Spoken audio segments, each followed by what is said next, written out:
আমি অনেক সময় একটা কথা আপনাদেরকে বলি, কেউ কেউ শুধু ওই অংশটা কাটে, পুরোটা শোনে না। আচ্ছা, কাটলে কাটুক, তাতে কিছু আসে না। আমি বলি যে আওয়ামী লীগ যে কি জিনিস এটা আপনারা আমাদের জেনারেশন ভালো জানে, এবং এই দলটা বিরোধী দলে গেলে কি করতে পারে, মানে কেমনে প্রতিপক্ষের ঘুম হারাম করে রাখা যায়, এটা তারা সিদ্ধহস্ত। এবং বাংলাদেশে যারা পলিটিক্স নিয়ে কাজ করেন, পলিটিক্যাল বিশ্লেষক, তারা খুব ভালো করে সবসময় বলেন যে এই দলটা সরকারি দলে যেরকমই দেখেন আপনারা, সরকারি দলের এই রূপ, এই যে গত 17 বছরে যে রূপটা দেখেছেন, এটা নতুন রূপ, এটা নতুন আত্মস্থ তারা করেছে, নতুন এটা রূপটা দেখে গেছে। এটা এর আগে এরকম এতটা এরকম রূপ দেখা যায়নি। কিন্তু বিরোধী দলে থাকলে এদের যে রূপ, এরা কেমনে দৌড়ের উপরে রাখা যায় প্রতিপক্ষকে, এইটা সবাই খুব ভালোই জানে। যারা ইতিহাস পড়েন, যারা পলিটিক্সের খোঁজ রাখেন, গোমরের খোঁজ রাখেন, তারা সবাই এটা নিয়ে জানেন। দেখেন, আমি গতকালকে একটা আলোচনা আপনাদেরকে বলেছি যে এত এত পুলিশিং,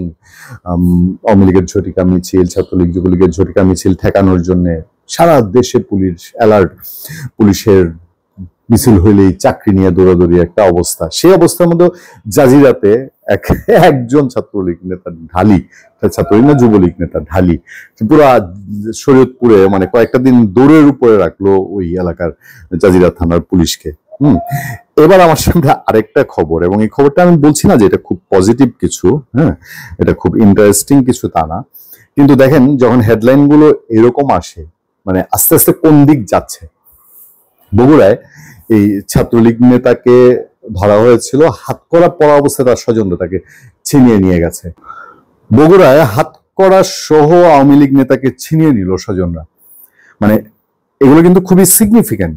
এই গভর্নমেন্টের শুরুর দিকে একবার দেখেছিলাম যে কয়েক মাস যাওয়ার পরে কোথায় যেন আওয়ামী লীগের নেতাকে ধরতে গেল, মসজিদ থেকে নামাজ পড়ে বের হওয়ার পরে একটা সিনকেট হয়েছিল। বগুড়ার শিবগঞ্জে পুলিশের হাত থেকে হাতকড়া সহ উপজেলা আওয়ামী লীগের এক নেতাকে ছিনিয়ে নেওয়ার ঘটনা ঘটেছে। শনিবার রাত 9টার দিকে উপজেলার চকভোলা খাঁ এলাকায় এ ঘটনা ঘটে।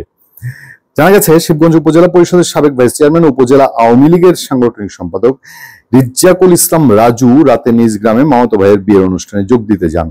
খবর পেয়ে পুলিশ একদল সদস্য তাকে গ্রেফতার করতে সেখানে যায়। মামাতো ভাইয়ের বিয়েতে দাওয়াত ছাড়া আবার পুলিশও গেছে।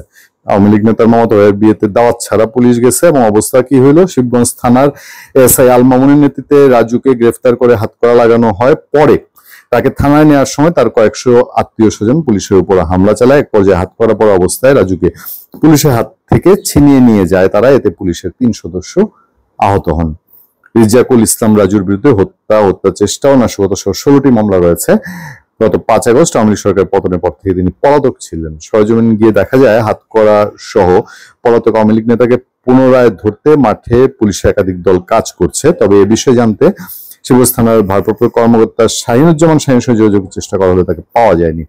থানায় দায়িত্বরত একজন বলছেন, উপপরিদর্শক এএসআই সাইফুলও বিষয়টি নিয়ে কোনো মন্তব্য করতে রাজি হননি, কারণ তাদের উপরে তো ঘুম হারাম অবস্থা। একটা জিনিস খেয়াল করবেন, সামাজিক অনুষ্ঠান দিতে, এটা বাংলাদেশ তো মানে এখানে সামাজিক যে প্রোগ্রামগুলো হয়, ধরেন জানাজা, বিয়ে, শাদী, এই অনুষ্ঠানগুলোতে দলমত নির্বিশেষে একটা সেন্টিমেন্ট কাজ করে। আপনি একটা বিয়ের অনুষ্ঠান থেকে যখন একটা লোককে ধরতে যাবেন, তখনই কিন্তু সেন্টিমেন্ট, ইমোশনটা চেঞ্জ হয়ে যায়। পুলিশকে এই বিষয়গুলো শেখানো হয়, অবস্থার প্রেক্ষিতে কিভাবে অপারেশন করতে হয়, কৌশলী হতে হয়, সেগুলো পুলিশকে শেখানো হয়।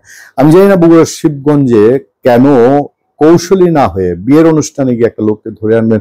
ওই অনুষ্ঠানে যারা উপস্থিত থাকে তারা তো তাদের মধ্যে ধরেন এই তাদের কয়েকশো আত্মীয় স্বজন ছিল, কয়েকশোই কি সব আওয়ামী লীগ করে? তা তো করে না। ওখানে আওয়ামী লীগের ভিন্ন মতাবলম্বী লোকও ছিল, তারাও নিশ্চয়ই সেখানে একত্রিত হয়েছে। কারণ হলো কৌশলে ভুল ছিল।